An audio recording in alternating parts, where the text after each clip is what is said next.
दोस्तों हम सभी जैसे जानते हैं कि हमारा 10th स्टैंडर्ड जो है अब खत्म हो चुका है। अब यहां पे जब मैं बात करूं तो हमारे पास जो स्ट्रीम्स अब आ चुके हैं कि अब हमें क्या करना है, किसी एक रास्ते को चुनना है।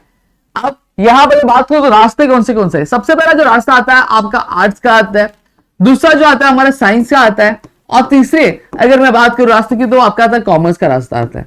अब यहीं पे चीज अगर मैं बात करूं तो हमारे चैनल गिरी ट्यूटोरियल्स पे आपको साइंस के बारे में सारी चीजें जो बताई जा रही है। अब वही आज जो मैं बात करने वाला हूं आपके कॉमर्स स्ट्रीम के बारे में, हम यहाँ पे क्या आज बात करने वाले हैं।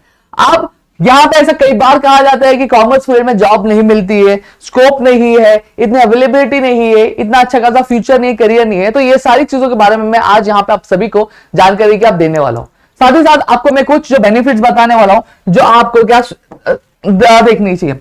सबसे पहली चीज यहां पे मैं बात करूं जॉब स्कोप की बात कर देता हूं, ठीक है। अब हमने कई सारी एमएनसी कंपनी के बारे में सुना होगा, मल्टीनेशनल कंपनी जिसे बोले जाते हैं, या फिर अगर मैं बात करूं जो बिजनेस जायंट्स होते हैं उनकी कंपनीज के बारे में बात करूंगा। अब यहाँ पे जितने भी बिजनेस जायंट्स है या फिर जितने भी एमएनसी कंपनी, अगर आप बात करो अमेजॉन की बात करो, आप फ्लिपकार्ट की बात करो, आप रिलायंस की बात करो, आप टाटा की बात कर लो, आप कौन से भी बड़ी कंपनी के बारे में बात करो या फिर माइक्रोसॉफ्ट की बात कर लो, तो वहां पे एक जो पोजीशंस है आपकी, दो जो पोजीशंस है बहुत ही ज्यादा फिक्स होती है, एक चार्टेड अकाउंटेंट की और एक कंपनी सेक्रेटरी की, ठीक है। आप कंपनी में किसी को हायर करो या ना करो, लेकिन but it is a provision to have a CA और सीएस इन द ऑर्गेनाइजेशन। एक चार्टेड अकाउंटेंट और एक कंपनी सेक्रेटरी तो ऑर्गेनाइजेशन में होना ही होना चाहिए, क्योंकि वो सारी चीजों को क्या मैनेज कर सकता है और इनके काम को सिर्फ यही कर सकते और कोई कर नहीं सकता है। मैं आपको ये चीज बता देना चाहता हूं, और साथ ही साथ आपको मैं ये चीज भी बता देना चाहता हूं कि आपके जो ऑर्गेनाइजेशन होती है वो 3 लेवल पे काम करती है। एक आपका टॉप लेवल पे काम करता है, एक आपका मिडिल लेवल पे काम करता है और एक आपका लोअर लेवल जिसे हम फंक्शनल ग्रुप भी क्या बोलते हैं दोस्तों। अब यहां पे अगर बात करूं तो जो मिडिल लेवल पे बहुत सारे अलग अलग तरह के मैनेजर्स होते हैं, जो अलग अलग डिपार्टमेंट्स होते हैं, जैसे एचआर डिपार्टमेंट होता है, आईटी डिपार्टमेंट होता है, फिर उसके बाद अगर मैं बात करूं फिनांस डिपार्टमेंट होता है, आरएनडी डिपार्टमेंट होता है, ऐसे कई सारे डिपार्टमेंट्स होते हैं। अब इन डिपार्टमेंट्स की अगर में जो मैनेजर्स होते हैं, मैनेजर्स कौन होते हैं, मैनेजर्स होते हैं वो एमबीए पोस्ट ग्रेजुएटेड्स होते हैं, एमबीए पोस्ट ग्रेजुएट्स होते हैं। और ये एमबीए वाला बंदा कौन होता है, बंदा भाई कॉमर्स वाला बंदा होता है,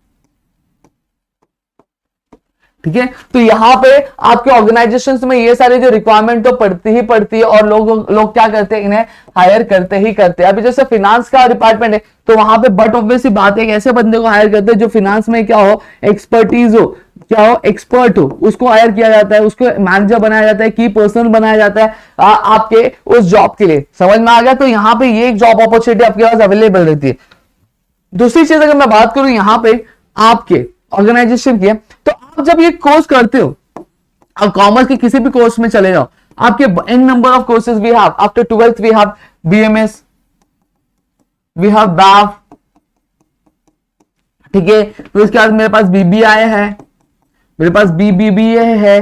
तो ऐसे बहुत सारे क्या कोर्सेज हमें क्या देखने मिलते हैं। अब यहां पे अगर मैं बात करूं आप कौन से भी कोर्स कर रहे हो, तो वहां पे जो आपकी फीस होती है वो फीस आपको इतनी नहीं लगती है, अनलेस एंड अनटिल आप बहुत बड़ी बड़ी कोचिंग क्लासेस लगा लो, बहुत बड़ी बड़ी चीजें क्या लेने लगो, तो आपके जो एक मैक्सिमम अगर मैं बात करूं तो आपके 3 to 4 लाख में आप क्या कर रहे हैं, तो आपके ये जो कोर्स होता है, आपके बैचलर्स डिग्री होती है, वो आप इजिली क्या कंप्लीट कर लो। Even though if you are going for CA या फिर सीएस की अगर मैं बात करूं, तो आपके जो कोचिंग क्लासेस लगा देगा कि आपके जो खर्च होंगे ना वो 3 लाख के आसपास खर्च होंगे। और कंपैरेटिवली अगर मैं बाकी स्ट्रीम्स की अगर बात करूं तो उनके मुकाबले ये जो फीस है ये बहुत ही क्या कम है दोस्तों। तो कहीं ना कहीं आपके जो पैसे भी क्या बचते हैं, और हमारे जो सोसाइटी है, हमारे जो कल्चर्स है, यहाँ पे जो चीजें ये मैटर करती है, ये चीजें जो मैटर करती है दोस्तों, समझ में आते हैं। यहाँ पे कॉस्ट एफिशिएंट होता है। यही पे चीज अगर मैं बात करूं तीसरी चीज की, तो तीसरी चीज जो होती है दोस्तों वो आपको क्या देती है, वो आपको फाइनेंशियल नॉलेज देती है।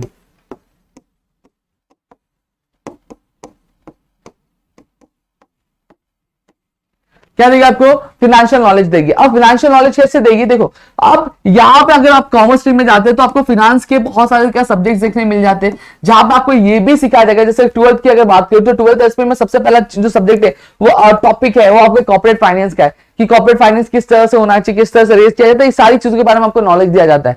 साथ ही साथ एस्टिमेशन कैसे किया जाना चाहिए, एस्टिमेशन यानी अंदाजा कैसे लगाना चाहिए कि कितना खर्चा लगेगा, ये सारी चीज आपको बताई जाती है। और ये सारी जो चीजें आप थियोरेटिकली पढ़ रहे हो, तो ये जो चीज आप थियोरेटिकल पढ़ रहे हो बट आप ये आपकी जो रोजाना की जो लाइफ होती है, आपकी जो पर्सनल लाइफ होती है, उसमें भी क्या आप इसको अप्लाई कर सकते हो, अप्लाई कर सकते हो, जहां पे आपको ये चीजें सीखने मिलती है कि आप जो फिनांस है उसको किस तरह से मैनेज किया जा सकता है, उसको कैसे और जनरेट किया जा सकता है।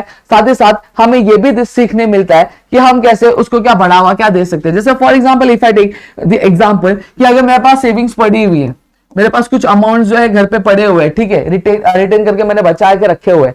अब यहाँ पे अब मुझे ये चीज देखने मिलती है कि मैं कहां पे इसे इन्वेस्ट करूं जिससे ये जो मेरे पैसे, ये जो मेरी सेविंग है, ये क्या हो जाए, ये इंक्रीज हो जाए, ये जो अमाउंट है वो क्या हो जाए, रेज हो जाए। तो ये कहां पे मुझे करना चाहिए। तो ये सारी चीजें आप क्या करते हो, वो आपके कॉमर्स के सब्जेक्ट्स में क्या आप सीखते हो, पढ़ते हो, समझते हो। दोस्तों कॉमर्स के अलग अलग एस्पेक्ट, जैसे अगर मैं बात करूं जो ट्रेंडिंग में चल रहा है, आपके स्टॉक मार्केट होते हैं, स्टॉक मार्केट की जो बेसिक चीजें है वो आप क्या करते हो, आपके 12th में पढ़ लेते हो। और साथ ही साथ इससे रिलेटेड बहुत सारे जो कोर्सेज होते हैं वो क्या आप ग्रैब कर सकते हो। और ये क्या है, ये आपका एक कॉमर्स है दोस्तों,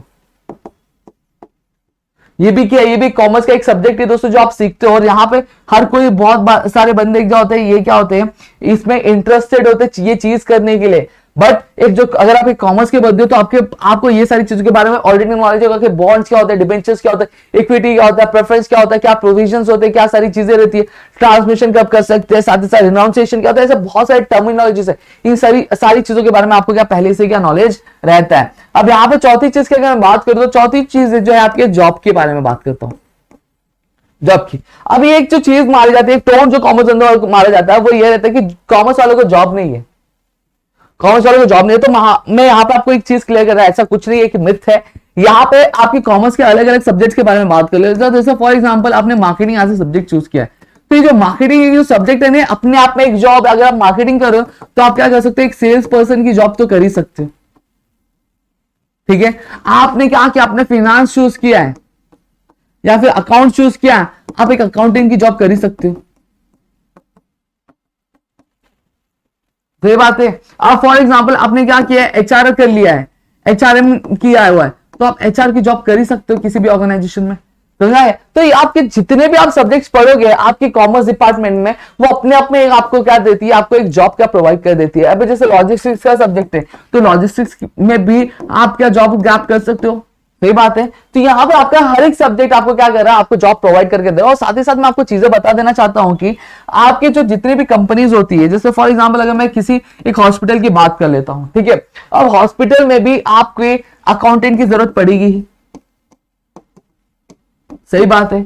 अब अगर बहुत बड़ी कंपनी है, किसी फार्मास्यूटिकल की या फिर बहुत बड़ा हॉस्पिटल है, इनसे हॉस्पिटल, तो उसमें एक सीए की रिक्वायरमेंट पड़ेगी, सीएस की रिक्वायरमेंट पड़ेगी। अगर देखो इतने बड़े लेवल पे भी नहीं है, बट उनको अपना अकाउंट से क्या करना पड़ेगा, मेंटेन करना ही पड़ेगा, तो कहीं ना कहीं सीए की जो रिक्वायरमेंट तो पड़ने ही वाली है उनको, सही बात है कि नहीं बात है। तो ये चीजें तो कहीं आपके जॉब की अवेलेबिलिटी बहुत सारी, बस एक बेत है कि हमें जॉब की अवेलेबिलिटी नहीं है, जॉब क्या है हमें मिलता नहीं कॉमर्स वालों को, तो ये बस एक मिथ है, बाकी और कुछ नहीं है दोस्तों। अब यहीं पर मैं बात करूं आपकी पांचवी चीज की जो सैलरी होती है। अब सैलरी के बारे में मैं आपको कुछ चीजें बता देना चाहता हूं, देखो क्लियर बताता हूं कि आप अगर साइंस वाले बंदों के कंपैरिजन में अगर मैं बोलूं तो आपकी जो सैलरी होती है वो कहीं ना कहीं कम होती है, कहीं ना कहीं कम होती है, इतनी ज्यादा तो नहीं लेकिन कम होती है। हाँ आपको बता देता हूं, बट आपकी जो सैलरी है अगर आप अच्छी चीजें करते हो, 30 एलपीए से लेकर 40 एलपीए आपकी कहीं नहीं है, ठीक है। 30 एलपीए से लेकर 40 एलपीए क्या आप अर्न कर सकते हो, यानी 30 लाख रुपए पर साल आपके अर्न कर सकते हो। कोई छोटा मोटा अमाउंट नहीं, बहुत अच्छा खासा अमाउंट है दोस्तों, ठीक है। और यहाँ पे आपके ऊपर डिपेंड करता है कि आप अलग अलग चीजें भी कर सकते हो। For example if you are a businessman, अगर आप एक बिजनेसमैन है तो आपकी जो सैलरी, आपकी जो इनकम होगी वो आपके ऊपर डिपेंड करता है, आप कितना मेहनत करते हो, अपने बिजनेस में कितना काम करते हो, बूम कर सकते हो। आप साइंस वाले बंदे से भी ज्यादा कमा सकते हो, ठीक है। अब ये चीजें मैंने आपको बताई हुई, ठीक है। तो मेरे ख्याल से आपको ये चीजें क्लियर हो गई होंगी। हाँ लेकिन मैं आपको बता देना चाहता हूं कि कंपैरेटिवली जो साइंस वालों के बंदों की जो सैलरी होती है वो थोड़ी सी क्या ज्यादा होती है आपके कॉमर्स के डिपार्टमेंट के बंदों के मुकाबले दोस्तों, समझ में आ गया। तो ये चीजें मेरे ख्याल से आपको क्लियर हो गई होंगी कि आपको क्या है। आई होप आपको चीजें क्लियर है। अगर चीजें क्लियर है तो प्लीज वीडियो को लाइक करिएगा। अगर आपके मन में और भी कुछ डाउट है जो आप चाहते हैं कि हम आपको क्लियर करके दे, तो प्लीज कमेंट सेक्शन में कमेंट जरूर करिएगा, तब ताकि हम आपके जो डाउट्स है वो क्लियर कर सके। आपकी और क्या चीजें आपको चाहिए जो आपको क्लियर करने में हेल्प कर सके, आपको क्या फील्ड चूज करना चाहिए, तो प्लीज कमेंट सेक्शन में कमेंट करो और अपने दोस्तों जरूर शेयर करना, ताकि ऐसे और कई सारे वीडियो हम आपके लेकर आ सके दोस्तों।